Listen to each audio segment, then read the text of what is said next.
Daun kemangi.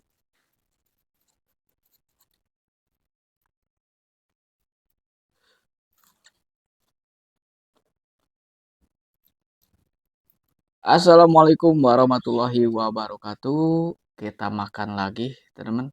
Untuk menu kali ini yang simpel-simpel aja, sambal, tahu, pindang tongkol, kulit, lenca.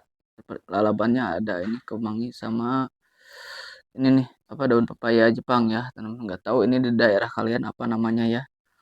Oke, kita makan aja langsung, teman-teman. Nggak usah banyak cincong, tapi sebelum itu kita berdoa dulu. Bismillahirrahmanirrahim. Allahumma barik. Amin. Kita coba lalapannya dulu.